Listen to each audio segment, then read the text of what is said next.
by Lambert Strether of Corrente. To govern is to choose. Pierre Mendès-France In this morning's links, I promised I would put on my yellow waders and go through the New York Times dual endorsement of Amy Klobuchar and Elizabeth Warren for president. Unfortunately for us all, the endorsement weighs in its smidgen under a turgid 3,500 words, so there's not going to be a lot of room for me to do anything other than a close reading and annotation. Hot takes from Variety, The New Republic, and Newsweek. I'm sure others will appear throughout the day. I do, however, want to give a shout-out to the much-maligned Nate Silver. NYT endorsement odds, 3-4 Warren, 5-1 Biden, 8-1 Bernie, 10-1 They endorse no one or multiple candidates or something dumb like that, 12-1 Klobuchar, 12-1 Buttigieg, 20-1 Bloomberg, 100-1 Bennett, 50-1 Field. https://t.co/eg/Oxburgid. With that, let's dive, or rather slosh, into the Times editorial itself. I don't have the strength to do color coding, instead I will annotate, paragraph by paragraph. The Times paragraphs begin with NYT, the notes are indented. Particularly juicy passages are underlined. There are no section breaks in the original, but I bold-faced the candidates. There won't be much linky goodness. I will be relying on the general knowledge of our very aware commentariat, which will, of course, correct me, make additions, etc.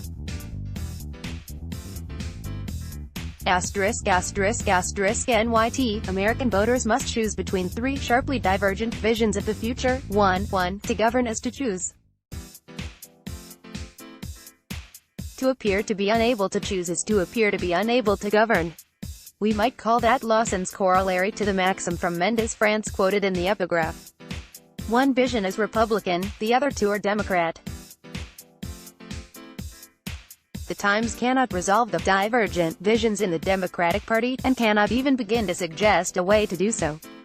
A house divided against itself cannot stand. I do not expect the house to fall, but I do expect it will cease to be divided.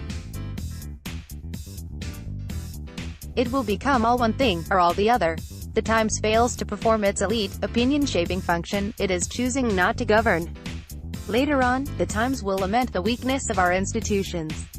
The Times does not appear to understand that it is, itself, weak. NYT, the incumbent president, Donald Trump, is clear about where he is guiding the Republican Party: white nativism at home and America first, unilateralism abroad. 1. Brazen corruption. 2. Escalating culture wars, a judiciary stacked with ideologues. 3. And the veneration of a mythological past where the hierarchy in American society was defined and unchallenged. 4. 1. Curiously, the Times doesn't mention actual war. Nothing Trump has done approaches Bush's Iraq, or Obama's Libya.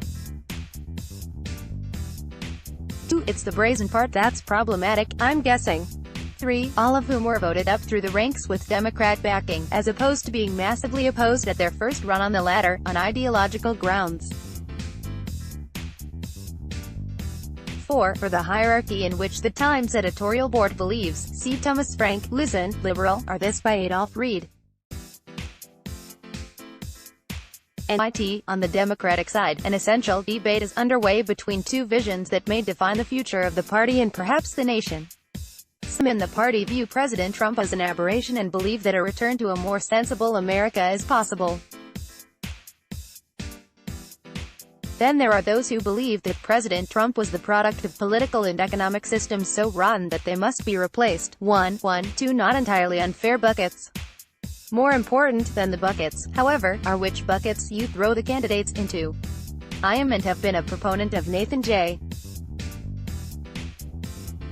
Robinson's explanatory diagram. See, in Thinking About the Democratic Primary, the left Sanders is the so rotten bucket, later labeled radical. The center-right, Warren, Biden, Buttigieg, Klobuchar, and when the Times did the interviews, Booker, is the return to sensible America, later labeled realist. Ironically, some of the left's programs are a return to sensible America. College was once free in many places, and very low cost in many more. The Times, oddly, puts Warren, capitalist to my bones, in the left, so rotten bucket, treating her occasional tactical affinity with her friend Sanders as ideological and committed. NYT, the Democratic primary contest is often portrayed as a tussle between moderates and progressives. To some extent that's true. But when we spent significant time with the leading candidates, the similarity of their platforms on fundamental issues became striking. 1. Nonsense. There is exactly one candidate who supports NYT. Nearly any of them would be the most progressive president in decades. 1. On issues like healthcare, the economy and government's allocations of resources. Where they differ most significantly is not the what but the how, in whether they believe the country's institutions and norms are up to the challenge of the moment. 2. 1. Well, it's been decades since we've had a progressive president. 2020 to 1945, 10 equals 7, rounding down. 2. It's not a moment. The current legitimacy crisis has been building since the beginning of the neoliberal dispensation in the mid-70s, when real wages went flat. NYT, many Democratic voters are concerned first and foremost about who can beat Mr. Trump. But with a crowded field and with traditional polling in tatters, that calculation calls for a hefty dose of humility about anyone's ability to foretell what voters want. 1. 2016, 2016, 2016. NYT, choosing who should face off against Mr. Trump also means acknowledging that Americans are being confronted with 3 models for how to govern this country, not 2. Democrats must decide, 1, which of their 2 models would be most compelling for the American people and best suited for repairing the republic. 2.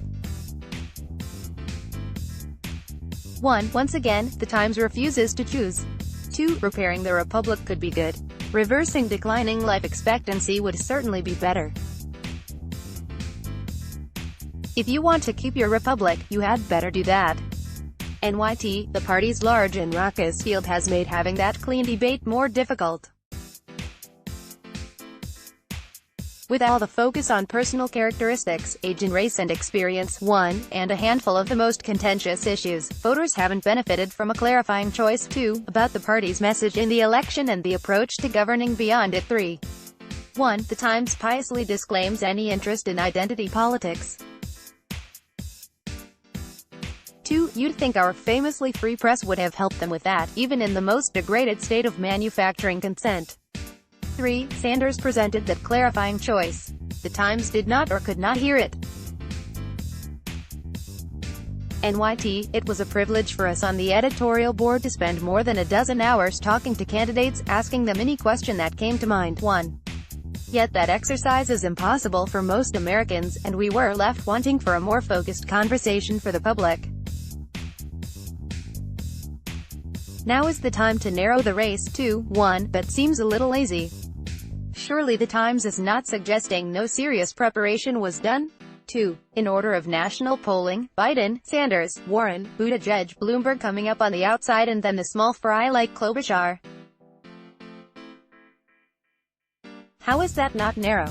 NYT, the history of the editorial board would suggest that we would side squarely with the candidate with a more traditional approach to pushing the nation forward, within the realities of a constitutional framework in a multi-party country.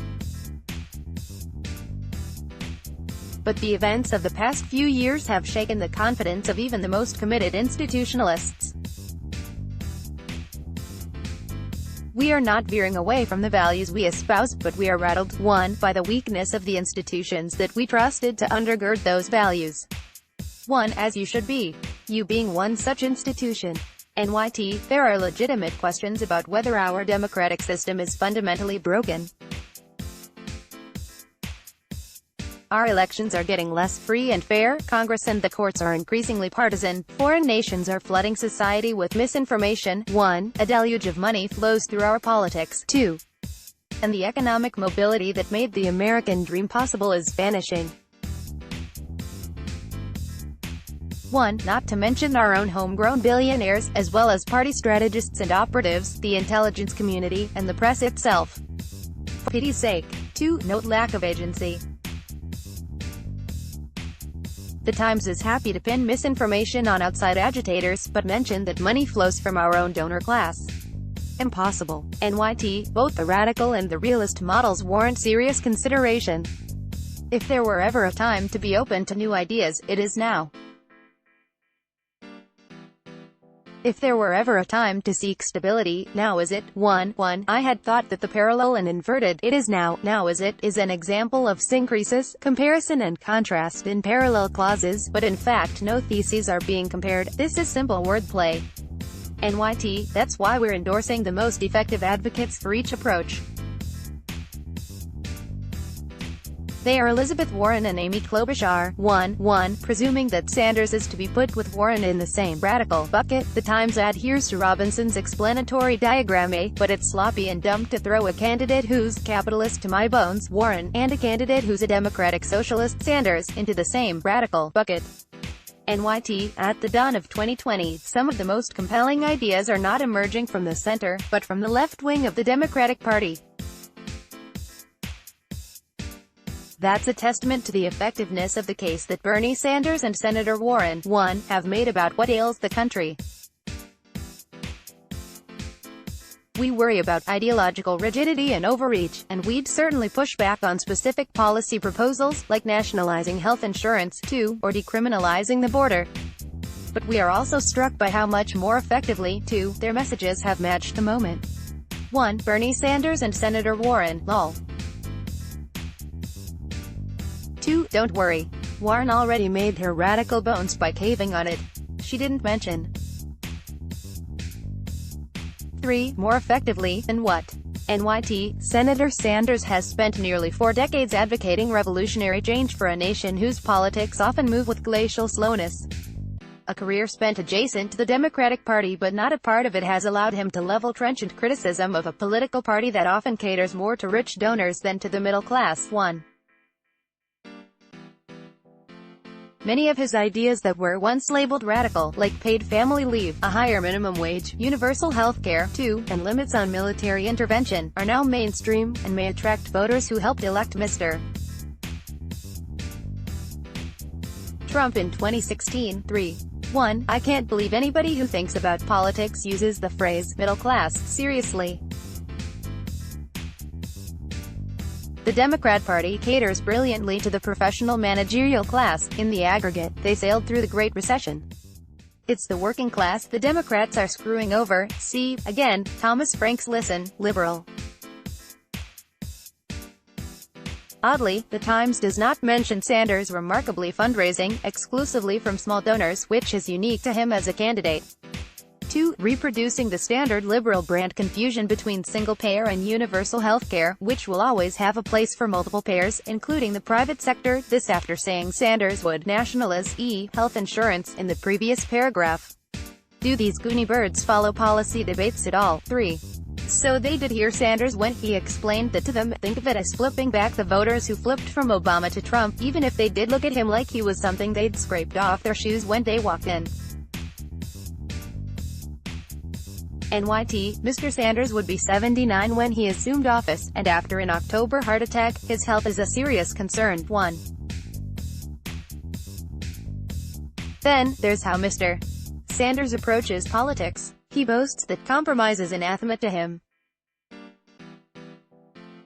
Only his prescriptions can be the right ones, even though most are overly rigid, untested, 2, and divisive. 3. He promises that once in office, a groundswell of support will emerge to push through his agenda. 3 years into the Trump administration, we see little advantage to exchanging one over-promising, divisive figure in Washington for another. 4. 1. We've gone through all this before. Biden, Warren, and Sanders are all of a certain age. Cheney might as well have been walking around with a blood bag. Eisenhower governed after a stroke. FDR governed from a wheelchair. This is not an argument that can be made in good faith. And you can bet, if Warren's policies were swapped into Sanders' body, and vice versa, the Times wouldn't even raise this concern.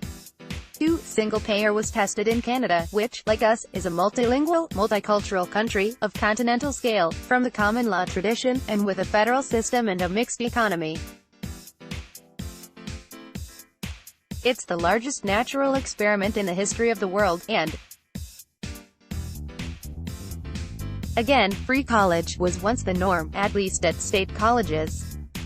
3. This weird, West Wing concept that politics needs to be conflict-free drives me bananas, especially when divisive is constantly used by thuggish liberal enforcers everywhere.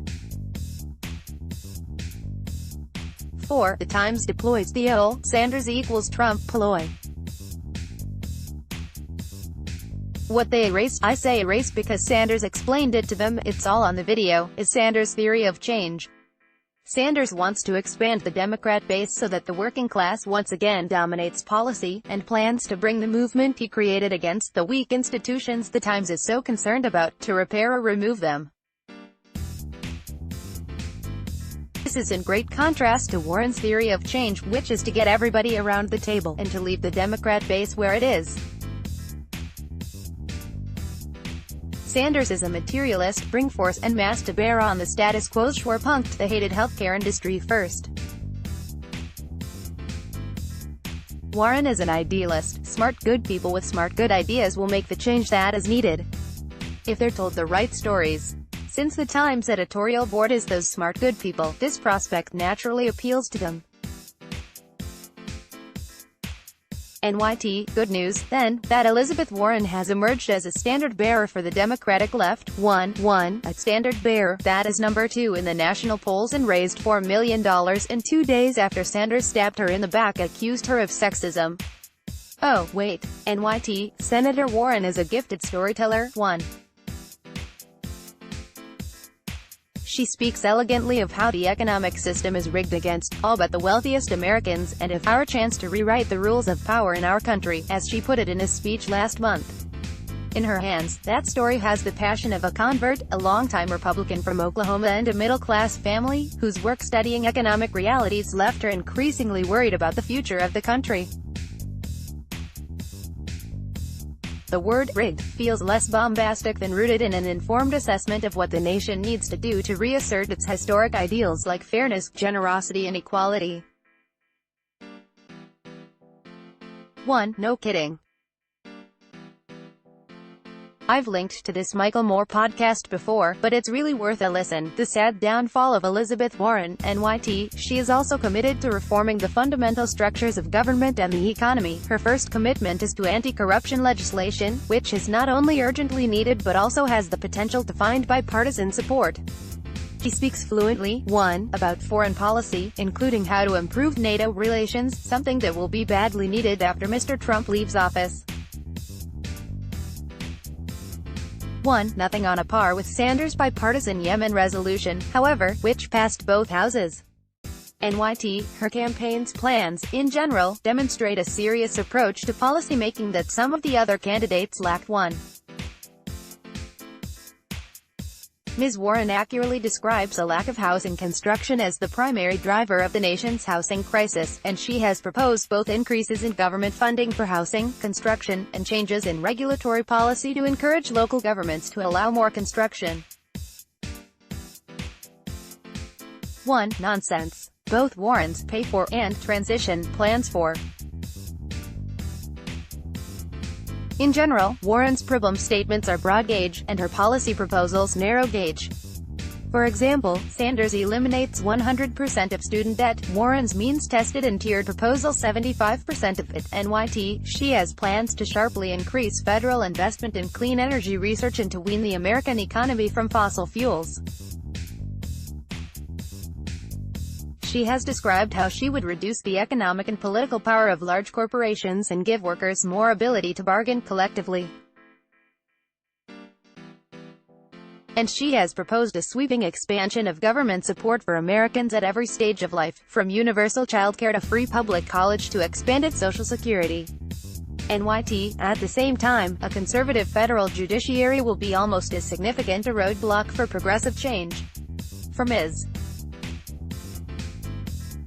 Warren, that leaves open questions, ones she was unwilling to wrestle with in our interview. Ms. Warren has proposed to pay for an expanded social safety net by imposing a new tax on wealth. But even if she could push such a bill through the Senate, the idea is constitutionally suspect and would inevitably be bogged down for years in the courts. The conservative judiciary also could constrain a President Warren's regulatory powers, and roll back access to health care. 1. Shorter, Warren has no theory of change. unlike Sanders, whose theory the Times refuses to accept. Again, the Times refuses to change. NYT, carrying out a progressive agenda through new laws will also be very hard for any Democratic president. In that light, voters could consider what a Democratic president might accomplish without new legislation and, in particular, they could focus on the presidency's wide-ranging powers to shape American society through the creation and enforcement of regulations. 1. Here, then, there is no difference in capability between the candidates. NYT, as an advisor to President Barack Obama, Ms. Warren was the person most responsible for the creation of a new regulatory agency, the Consumer Financial Protection Bureau. In her interview with the editorial board, she demonstrated her sophisticated understanding of the different levers of power in an administration, particularly in the use of regulation in areas such as trade, antitrust and environmental policy. 1. Correct on the CFPB, but the Times seems not to understand that its sophisticated understanding of the different levers of power, in a system whose institutions are rotten, as they must be in a Warren presidency, if we accept the Times' characterization of Warren as radical, is somewhere on the scale from neutral to bad. Sophisticated understanding of the different levers of power, and a theory of change that focuses on pulling those levers, is consummately realist, which the Times appears not to understand. It's their version of, if only the Tsar knew. If Warren were Tsar, all would be well. This is a fantasy of professional managerial classes all over the world. IMNSHO, NYT. When she first arrived in Washington, amid the Great Recession, Senator Warren distinguished herself as a citizen politician. She showed an admirable desire to shake off the entrapments of many Washington interests in favor of pragmatic problem-solving on behalf of regular people. 1. In her primary campaign, however, she has shown some questionable political instincts. 2. She sometimes sounds like a candidate who sees a universe of us versus thems, who, in the general election, would be going up against a president who has already divided America into his own version of them and us. 1. Whatever regular people means. Everyday people? 2. No kidding. Here's a video of Warren showing her political instincts and Native American roots by having a Lakota protesting Standing Rock arrested on the Senate floor. NYT. This has been most obvious in her case for Medicare for All, where she has already had to soften her message, as voters have expressed their lack of support for her plan. 1. There are good, sound reasons for a public health care option. Countries all over the world have demonstrated that, too, but Ms.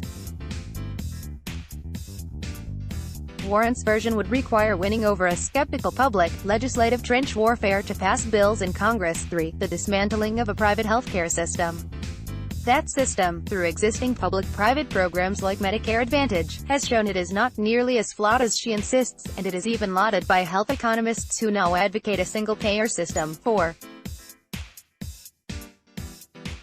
1. If this were true, Sanders would have taken a hit too.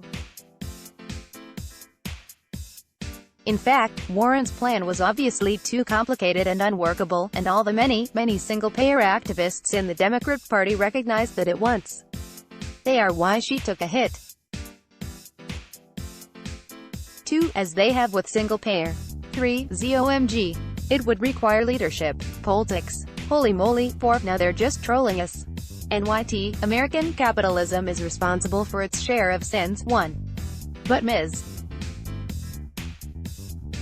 Warren often casts the net far too wide, placing the blame for a host of maladies from climate change to gun violence at the feet of the business community when the onus is on society as a whole. 2. The country needs a more unifying path. 3. The senator talks more about bringing together Democrats, Republicans and independents behind her proposals, often leaning on anecdotes about her conservative brothers. 4. To do so, Ms. Warren has the power and conviction and credibility to make the case, especially given her past as a Republican. 5. But she needs to draw on practicality and patience as much as her down and dirty critique of the system. 1. Capitalist to my bones. 2. I can't even. 3. Which the Times would suggest, if it had any idea what that path was. 4. Warren is a gifted storyteller. 5. This is delusional. Warren's going to play clips from her Federalist Society speeches to win Michigan, Minnesota, and Ohio? Really? NYT, Ms. Warren's path to the nomination is challenging, but not hard to envision. The four frontrunners are bunched together both in national polls and surveys in states holding the first votes, so small shifts in voter sentiment can have an outsized influence this early in the campaign. There are plenty of progressives who are hungry for major change but may harbor lingering concerns about a messenger as divisive as Mr. Sanders. At the same time, some moderate Democratic primary voters see Ms. Warren as someone who speaks to their concerns about inequality and corruption. Her earlier leaps in the polls suggest she can attract more of both not leaps, plural, rise, than following October, steady decline. NYT, the lack of a single, powerful moderate voice in this Democratic race is the strongest evidence of a divided party. 1. Never mind the talented, honorable politicians who chose to sit this fight out, just stop and consider the talents who did throw their hat into the ring and never got more than a passing glance from voters: Cory Booker, Kamala Harris, Steve Bullock, Michael Bennet, Duval Patrick, Jay Inslee, among others. 1. Which an institution that knew how to govern would have some idea how to fix. NYT, those candidates who remain all have a mix of strengths and weaknesses. NYT, Pete Buttigieg, who is 38 and who was elected mayor of South Bend, Indiana, in 2011, has an all-star resume. 1. Harvard graduate, Rhodes Scholar, Navy veteran who served in Afghanistan, the first serious openly gay presidential candidate. His showing in the lead-up to the primaries predicts a bright political future. We look forward to him working his way up. 2. 1. Certainly a plus at the Times. 2. Remarkably, no mention of Buttigieg's issue with his racist police department in South Bend, or his problems with black voters generally.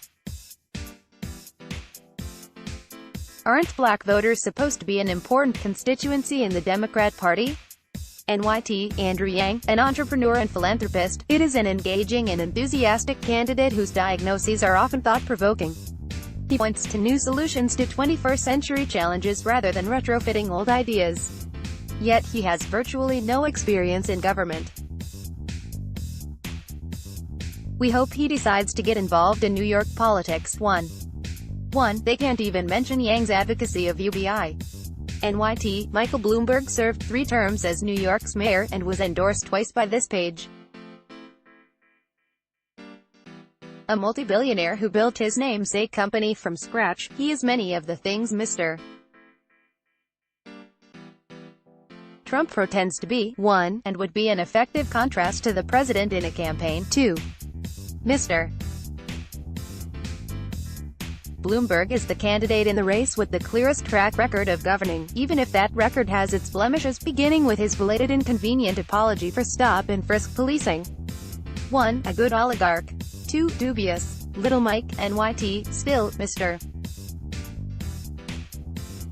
Bloomberg's current campaign approach reveals more about America's broken system than his likelihood of fixing it.